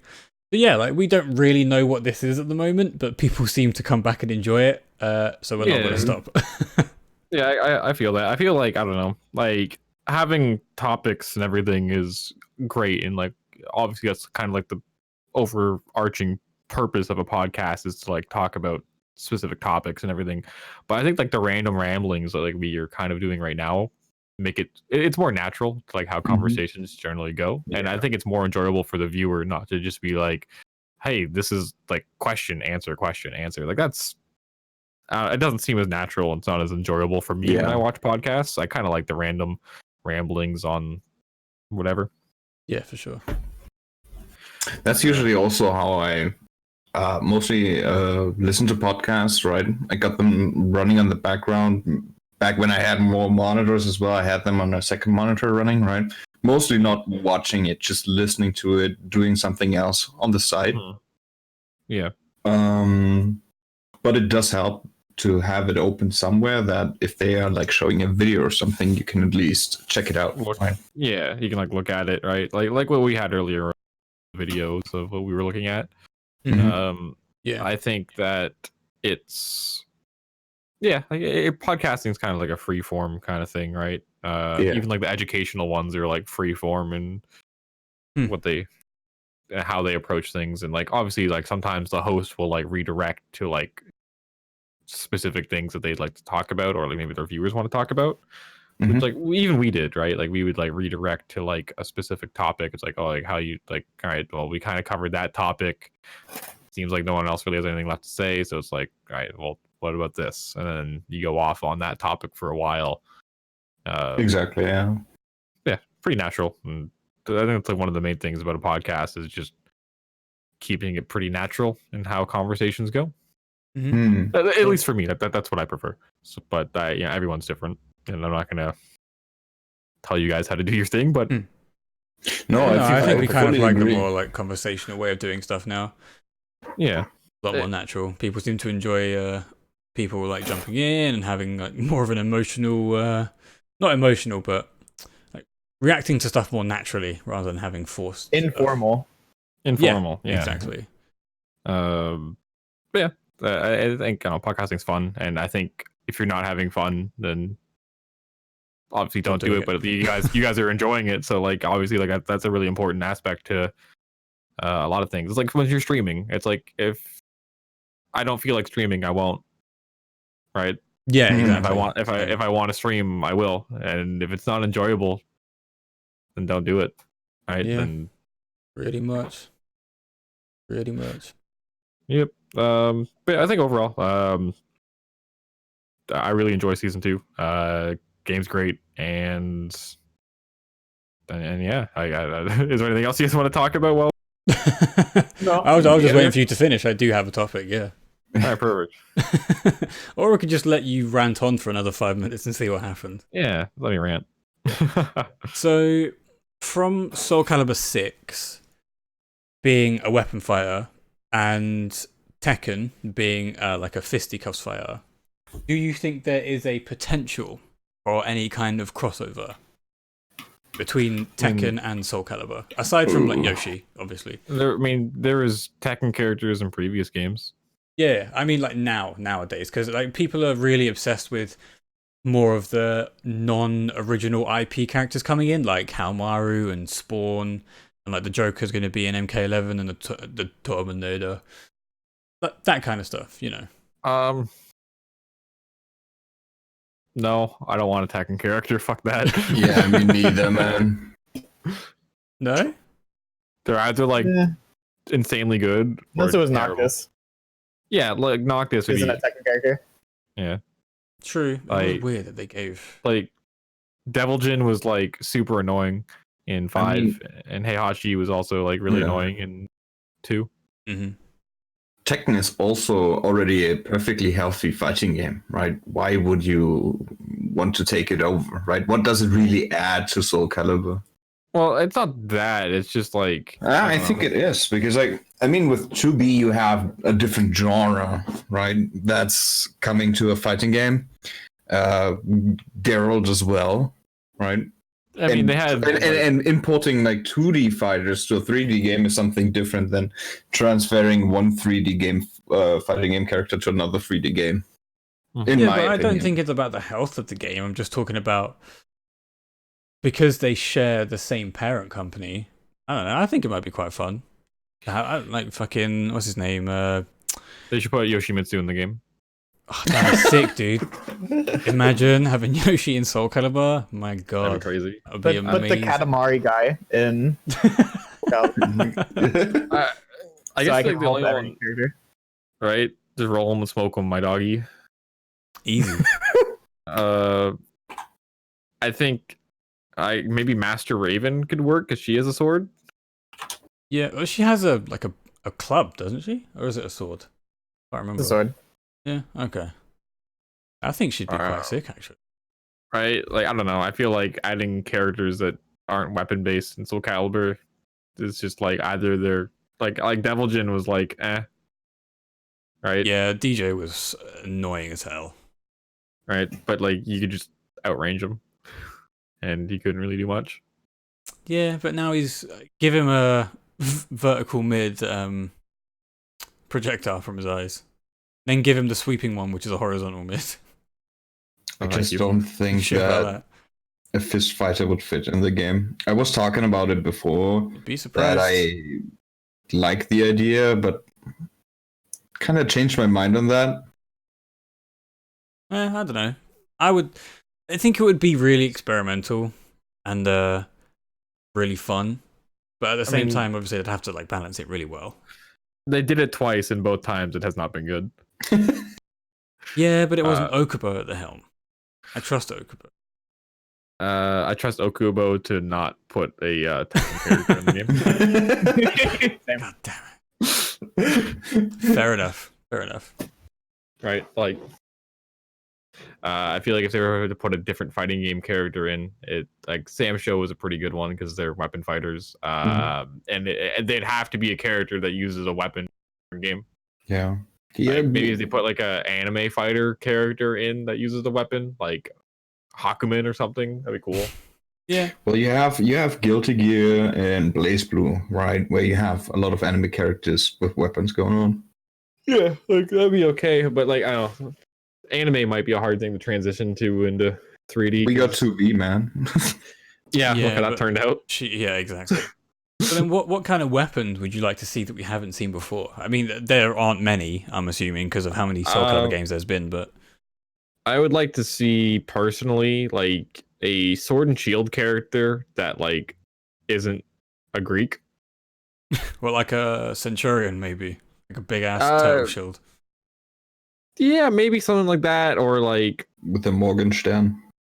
Yeah, something like, I don't know, like more basic in terms of... Oh, like Link! No. Well, I guess, like, I don't know.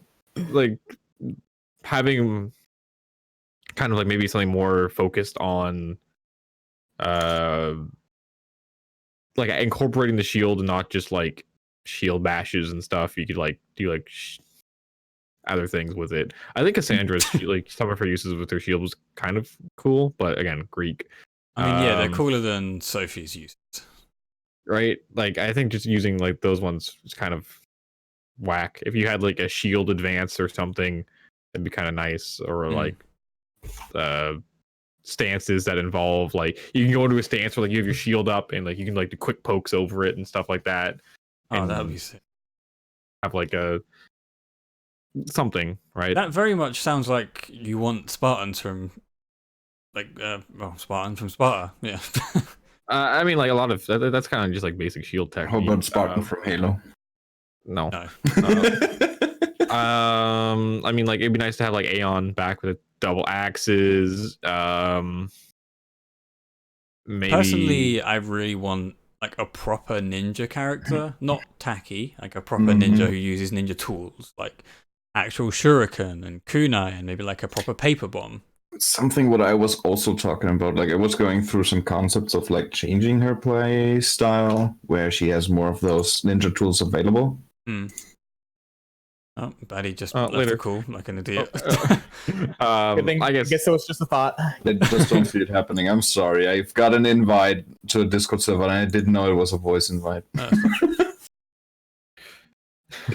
Yeah, I'd really like the kind of mythical aspect of Taki to kind of be brought back a little bit, and her to be much more of a proper ninja that you would get from like the Sengoku period in Japan. Yeah, I think it may be cool to have like a character that uses like a saber or something. Yeah. That'd be kind of cool. We don't cool. have any like Arabic fighters who uses sabers, so yeah, that'd be sick. Yeah, that'd be nice, something like that. Or like a more like tribal based fighter. Would be kind of cool. Like how? Like they I mean, Rock is tribal. Yeah, but use like a grappler. Like I don't know, like something. What's the guy from Samsho called? The guy from you mean Tam Tam? Yeah. Yeah, like something I don't know, something where it's like they like their fighting style is just like from like either like an African fighting style with weapons or like a South American or Yeah, a Native American fighter or something would be kind of cool. I'd be down for that. I would like a character that uses like a long sword, but like not like Geralt. Yeah. Okay. You mean like kind of medieval longswords? Yeah, like medieval Yeah. longswords, right? And like have like kind of like, you know how like Warden plays In For like Honor, Warden yeah. in For Honor. I know Something exactly kind of like what you that. mean. Like not like as big swordy as like Siegfried, but like still a long sword. Yeah, no, I know what you mean. A claymore, right? Yeah, kind of. I mean, you give Siegfried's sword less girth, and it's basically a claymore. Well, claymores were Scottish. Yeah, I know, but it's the same. Or It's he's a European, of course, double-handed knows. weapon. Yeah, I mean, well, they called them swords back then. Le But swords. Yeah. Maybe like a. Yeah, I'm not sure what else I'd like to see really. I mean, I know we have Songmina has a Guandao, but I really want to see a Naginata. Like something that isn't so top heavy, but still has a blade at the end of it. Like we've I'll got just pretend that I Hilda know has a either spear. what it is. But Naginata is basically like it's basically what Songmina has, but the blade isn't as thick at the end. Like it's not as top heavy as that, and it's not as pointed as a spear either. It's kind of like the best of both worlds, and it's what Japanese samurais used if they didn't have a spear. Yeah, It wouldn't be as retarded as a Guandao either. maybe like someone using like a warhammer would be kind of cool. Yeah, Warhammer would be sick actually. Right. I think Gilg mentioned this before. Was it Astaroth has an axe, and that's cool. But what if we had Rock back, but we had a Warhammer? I mean, like, I don't know. I don't want like they don't even have to be like a super huge grappler. They can just have like a warhammer. Or like a dwarf. Oh my god, yes, give me a dwarf with a hammer. That would be great. Can make it Or you happen. can have a pickaxe. Oh shit. Jesus. Can we do that? Can we have a pickaxe? That'd be kinda I cool. mean, Well, I'm like, sure if you modded it well enough, they'd put it in the game. warhammers have a pick on the other on like the one side of them. Blizzard crossover, yeah. give us Muradin. Oh, God. But yeah, I think like the thing I would like to see would be like a character that uses like a long sword and they do like hilt smacks and stuff. Yeah. Like B6, but a lot of them. Right? And like those like just like murder stroke you. Like, that'd be kind of cool. Yeah, I'd be down for that as well. Just to like something that'd be kind of unique. Maybe What about you, have. Oh, sorry. Oh, Baddy, what about you? What? What kind of weapons would you like to see in SoulCal? I think we got most actually covered already without like going into really specific weapons. Mm-hmm. But yeah, like something like a hammer. Like for example, I think we can all agree if Rock should come back, we would like to see him overhauled, right? We just don't want to have another Astaroth copy pasted again, right? Yeah. Yeah. Like play fundamentally different to Astaroth, have him like a different kind of play style. I think that's more important, right? Yeah, like a new play style, right? Yeah. I think that's what people were saying when they want Huang back, but they forget that Huang played pretty much exactly the same as X. You know, I would like to be hopeful that even though we have mimic characters in terms of weapons, like Cass is basically the same thing as Sophie, that they just have different movesets altogether. Like they share maybe one or two moves, but their entire playstyle is different. That's what I would want if Huang. Mm-hmm. I actually like how different Cassandra is to Sophitia in many respects. I mean, I hate Cass, but I like the fact that she's different to Sophie. Yeah, I think they did a good job on her. Mm-hmm. Yeah. But yeah, I can't really think of any other weapons off the top of my head that I'd like to see, really. Yeah, that's fair. I mean, we did list off a lot of them. Mm-hmm. Is someone an assault rifle? Easy. There we go. Done. Put Master Chief in Soul Calibur, thanks. Even just like a basic grunt from Call of Duty would probably just rip through everybody in the cast. Space Marine for 40k, let's go. You could Chainsaw sword. Hells yeah. That'd be sick. Did you have anything that you wanted to cover, Baddy? Because I've pretty much exhausted mine. There was one topic about this is more in regards to you, Party Wolf. Oh? Like, I was pretty new to the scene, right? Like, I pretty much started out with Soul Calibur 6. And, like, when I came in, there was, like, although the top players pretty much, like, Linkers and Party Wolf. And over the time, like, I saw you, and I saw how with each tournament, like, your performance got more and more wonky, right? And then with the... well, it is how it is. But then the LCQ came around, and you fucking won that thing, right? In its entirety. Mm-hmm. That was really great to see. But what I also noticed is that while in other tournaments where you didn't place too well, there was, or like didn't win them, right? What we saw was that you were like trying, also playing different characters at those tournaments. And what I was interested to hear is for the LCQ, like, what was like mentally that changed, or did you just like play a lot more again? Well, it's a little different because there was no official World Tour whatever thing. World Invitational thing before the World Invitational. Mm-hmm. So I had the liberty to like just, learn the game in different ways. So because playing Keelik as of 1.3 was like really like suffering, and I'm not trying to make my hobby a work thing. Mm-hmm. Right, if that makes sense. So yeah, I went ahead and like tried to see if I could make something else more fun for me, and while being good. But then the World Invitational happened, so I was like, okay, I'll just play Keelik. I'll try Cassandra a little bit as Otaku just to see how I like it, because that's still Liberty. It has nothing to do with it. And then LCQ happens. I picked Keelik, and that's pretty much it. You're partnered on Twitch now, right? Yes, I have been for a while.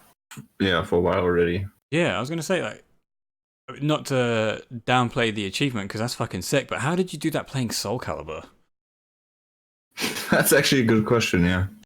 I mean, I don't know. I just applied, and I presented myself well, I guess. Yeah, I mean, you're not known in the community for being an asshole or anything, so people flock to you just because of how nice you are. It just depends on who you ask, really. You trying to tell me that Party Wolf is not unwelcoming? Damn. Hey man, he's been nothing but nice to me for the 1 hour and 58 minutes that I've spoken to. I think we need to rename the Discord. We gotta rename the Discord. But yeah, like, basically it was just great to see that when it came to the LCQ, you just stepping it up, and like the performance was really good as well. Like, I thoroughly enjoyed the matches I saw on stream. Yeah, man, I was like having a stroke the whole time playing Ivy.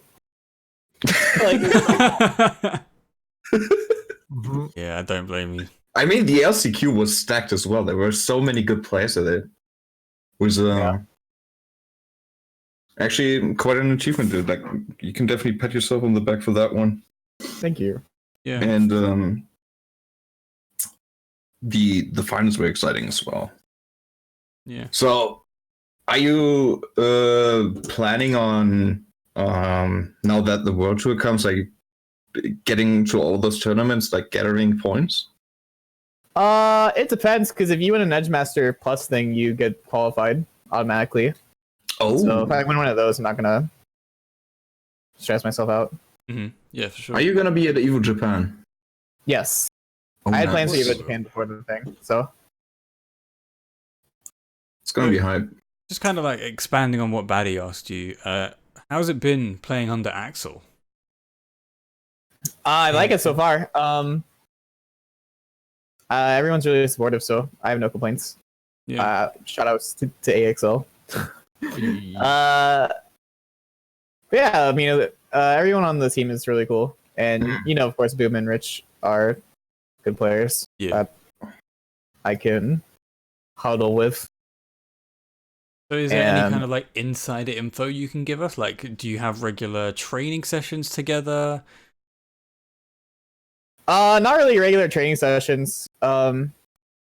We just play each other every now and then. We'll talk. It's nothing too crazy. Like, basically, we just help each other out when we feel like we need it. Yeah. I guess that's a really good thing. More comes into play when we're at actual events and backpacking each other, I guess, if that makes sense. Sure. So are all three of you going to be at EVO Japan? Just me. Ah, okay. So you're going to be representing for the Axel team. And so are Boom and Rich Sticks going to go to any of the other confirmed ones as well? Or will it be... I think Boom registered for a mix-up already. Oh, yeah, he did. Yeah. That would be sick. Actually, a lot of Americans already signed up for it. It's pretty... Yeah, I don't know what Rich Sticks' plan is. But yeah. I'd like to see Rich Sticks in one of them, because obviously Maxi Boy's got to stick together, but also just because he's playing Maxi, like, I want to see that character just continue to dominate in the hands of a pro. I don't. No, you don't, but you play Tacky, no one cares about you. Max 1. Yeah, right, Max 1. Yeah, Yeah, I don't really have anything else to ask. It's just been fun talking to you guys. Sure. Yeah, man. Yeah, that it seems like a pretty good place to maybe wrap it up. Wrap it up, yeah, sure. So, Zub and PW, if you want to do some quick plug-in, let people know where they can find you at, like Twitter or Twitch and stuff like that. Yeah. Go ahead. You want to go first? Okay. Yeah, so I stream on Twitch at twitch.tv/Zubaz. I stream mostly me playing Siegfried, but I also sometimes do like analysis of like gameplay from like tournaments and things like that. I also am on Twitter at twitter.com/Zubaz_ or at Zubaz_. And sometimes I get salty and post funny things. And yeah, UPW.